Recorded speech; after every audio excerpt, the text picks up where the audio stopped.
예레미야가 말씀은 예루살렘 멸망과 성전 파괴, 주전 586년이죠.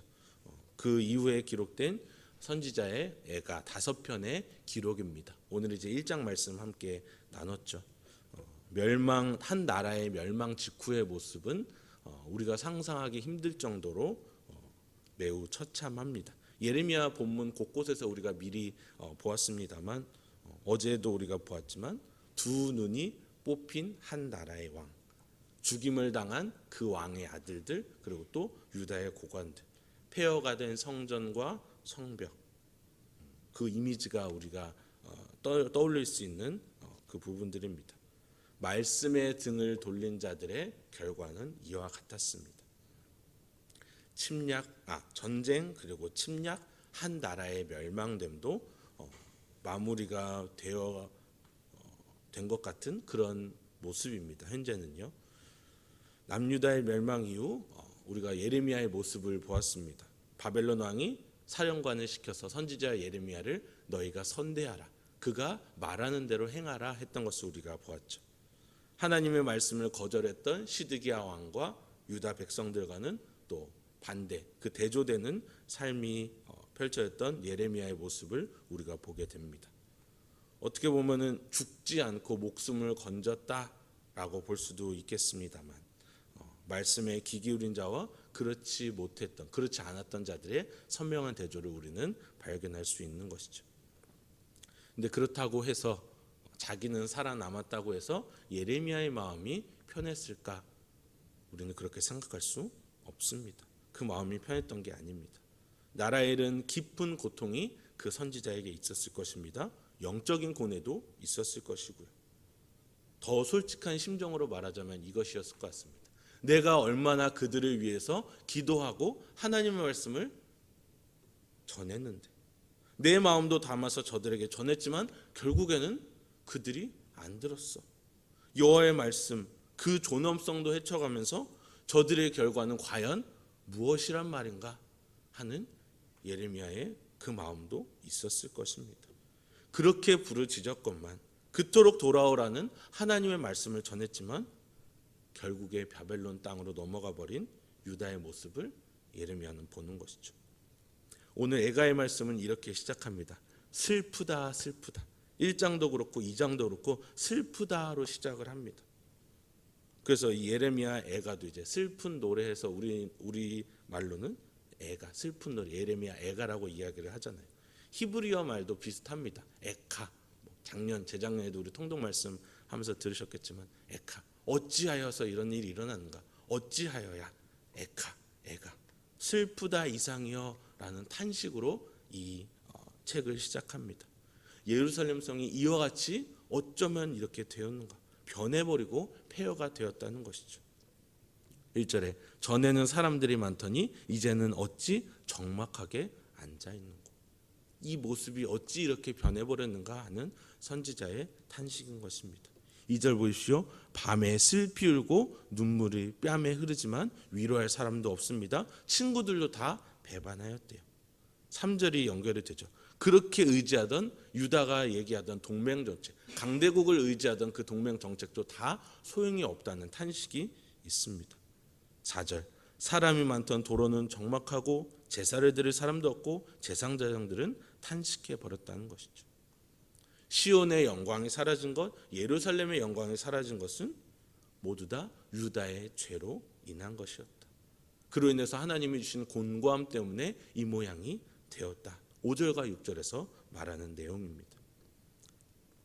7절에서 선지자는 그 예루살렘의 과거의 영광을, 그 과거의 신실함을 회상하려고 애를 쓰지만 이내 다시 현실에 쓰디쓴 상황 가운데에 부닥치게 됩니다.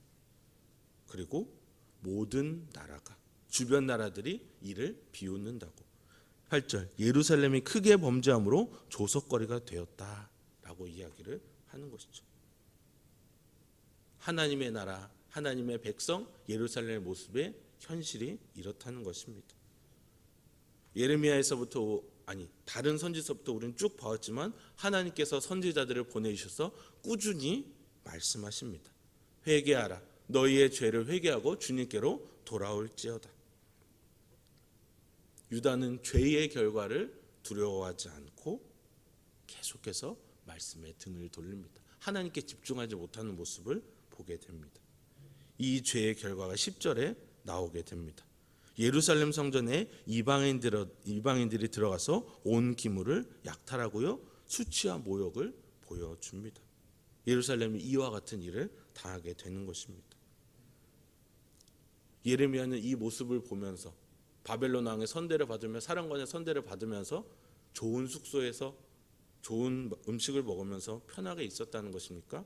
아니죠. 예레미야 애가의 모습은 그렇지 않습니다. 유다의 멸망을 곧 자기 자신의 멸망과 유다의 고통을 자기의 고통과 동일시하면서 이 이야기를 써내려가는 것입니다. 귀를 막았던 백성들, 하나님을 바라보지 않던 그 유다 나라의 모습을 보면서 날마다 눈물을 흘렸을 것이고, 황폐해지고 멸망을 한 그 땅을 보면서 밤낮으로 울었을 것입니다. 우리 들었잖아요. 눈물의 선지자 예레미야. 흐르지 않는 그 눈물의 선지자 예레미야의 모습이 바로 여기서부터 나오는 것이죠.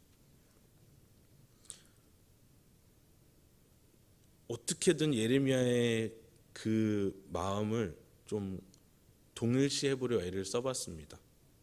비교할 수 없는 감정이지만 이게 있더라고요. 여러분들 다 이 동네가 고향이 아니신 분들이라고 생각을 하고서 우리가 나고 자란 그 지역이 다 있잖아요. 나의 추억이 있는 장소가 있을 것이고 학교가 있을 것이고 뭐 집 주변 어느 장소들이 있을 텐데, 지금 뭐 5년, 10년, 15년, 20년 다 그 지역을 떠나서 우리가 다시 그 장소에 가게 되면은 거의 없죠. 개발이 되고 뭐 상가가 들어서고 아파트가 들어서고 하는 그 모습이 있어요.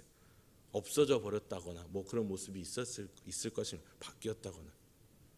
어떻습니까? 우리는 그 장소를 고향 뭐 추석도 다가오지만 그 장소에 가서 지나가면서 저거 없어졌네 하는 모습을 보면은 아쉽고 마음이 좀 싱숭생숭하죠.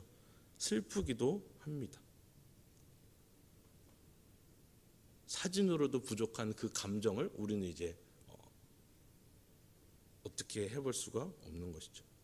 예레미야의 마음은 이것에 10만 배, 100만 배, 1000만 배가 더 더해져도 부족한 것인 것 같습니다. 나라가 아예 황폐해져 버렸고 없어져 버리고 그 사람들도 없어져 버리고 왕도 끌려가고, 그들의 회개를 촉구하는 예레미야의 말은 아무도 듣지 않고요. 12절, 13절, 17절까지의 말씀 보면은 이스라엘의 죄악에 대해서 하나님은 진노하셨다고, 그리고 그들이 감당할 수 없는 바벨론의 손에 이스라엘을 넘기셨다고 선지자는 이야기합니다. 그래서 이스라엘 안에 있는 청년, 처녀의 씨가 마를 정도로 피폐하게 되었다라고 증언을 합니다. 멸망이 눈앞에 있고 주님의 나라로 일컬어지던 조국이 망하는 그 현실이 예레미야의 눈앞에 있어진 것이죠. 18절을 보십시오. 여호와는 의로우시도다. 그러나 내가 그의 명령을 거역하였도다. 여기서 나는요, 예레미야 자신뿐만 아니라 유다 백성 모두를 대변하는 그 의미입니다. 여호와는 의로우시도다. 그러나 내가 유다 전체가, 이스라엘 전체가 그의 명령을 어겼다. 슬픔 가운데서 할 수 없는 이야기를 합니다. 먼저 여호와는 의로우시다는 겁니다. 뭘까요? 선지자 예레미야는 하나님의 공의를 먼저 이야기를 하는 겁니다. 불의를 행하시는 분이 아니라 의로우신 하나님, 감정으로 일하시는 분이 아니라 그분의 뜻 모든 것이 옳고 그분의 행함은 모든 진리의 행함이며 그의 백성은 그분의 말씀에 귀 기울여야 한다는 그 의미입니다. 죄는요, 의로우신 하나님의 말씀을 불순종하는 것이죠. 풍족했었고 아무 걱정이 없었던 에덴 동산에서 아담과 하와가 저지른 죄는 뭡니까? 그냥 선악과를 먹은 게 아니라 그것을 먹지 말라 하신 하나님의 말씀에 불순종한 것이죠. 공의로우신 하나님은 그 공의를 발현하십니다. 어떻게 해요? 자신의 형상대로 만든 그 아담을 하와와 함께 에덴 동산 가운데서 내쫓으셨습니다.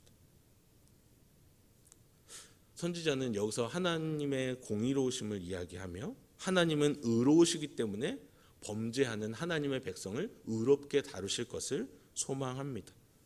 심판하고 멸망시키시는 범위에만 그치는 그러한 의로움이 아니라 죄를 지적하시고 죄를 짚고 넘어가시되 반드시 그것을 인애의 사랑으로 덮어주실 하나님의 성품을 의지하면서 고백하는 것입니다. 왜냐하면 예레미야의 소망은 오직 하나님께 있고 하나님의 자녀의 소망은 오직 하나님께만 있기 때문입니다. 우리는 연약하기 때문에 죄의 문제 가운데서 언제든지 넘어갈 수 있습니다. 판단의 문제, 관계의 문제, 미움의 문제, 여러 죄의 문제 가운데서 우리는 다 넘어갈 수밖에 없는 연약한 자들입니다. 하지만 우리는 공의로우신 하나님 앞에서 그분을 두려워할 뿐만 아니라 그분을 의지하고 의존하는 자들이 되어야 하겠습니다. 죄를 범하였다면 우리가 그 앞에서 무너지고 안으로 기어들어가고 할 것이 아니라 그럼에도 불구하고 우리를 공의로 다스리시고 인애의 사랑으로 덮어주실 하나님 앞에 서야 한다는 것이죠. 회개하고 무릎 꿇어야 한다는 것입니다.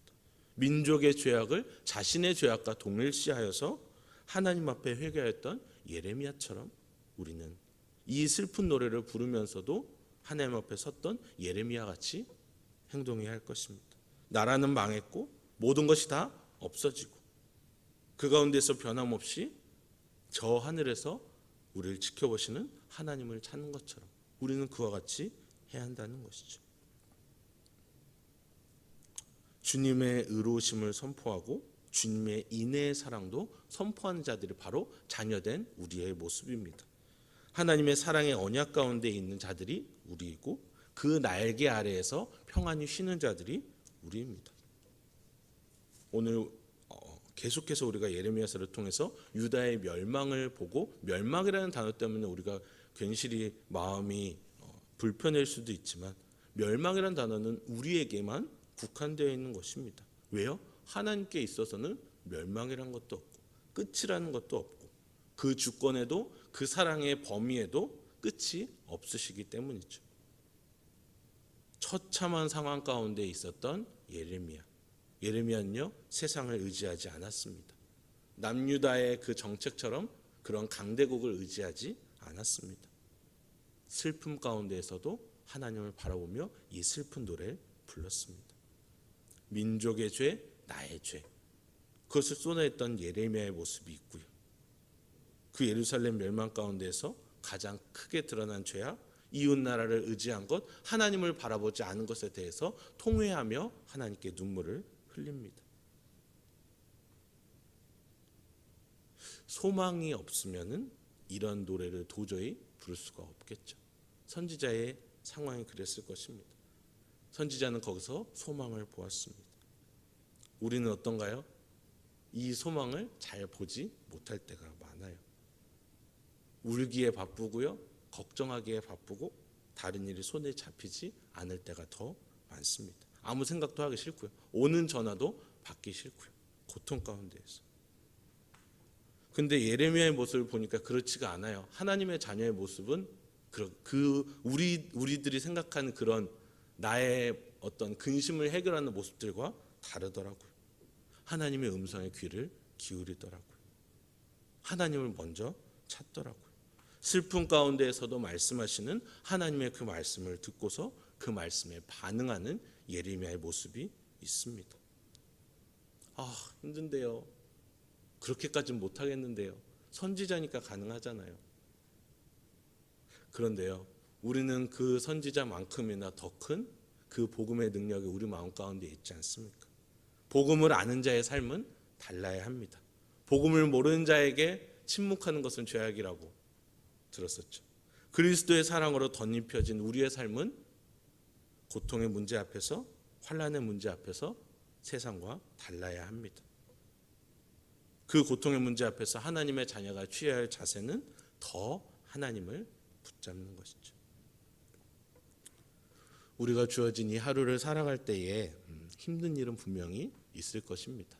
예레미야만큼은 아니지만 우리는 나라 안 망했잖아요, 아직. 근데 그 앞에서 좌절하고 멍하니 있거나 그렇게 있는 자들이 우리가 되지 않았으면 좋겠습니다. 주님께 소망이 있음을 우리가 알고 주님을 찾는 우리가 되기를 원합니다. 그렇게 하기 위해서 우리가 기도하기 위해 이 자리 가운데 나왔지 않습니까? 마음을 털어놓고 의존할 사람을 먼저 찾기보다 우리를 지으시고 우리를 흩으셨으나 싸매어 주실 하나님의 말씀 앞에 서는 우리가 되었으면 좋겠습니다. 하나님의 음성에 귀 기울이시고 그분으로부터 위로를 얻는 우리 모두가 될 수 있기를 주님의 이름으로 축복합니다.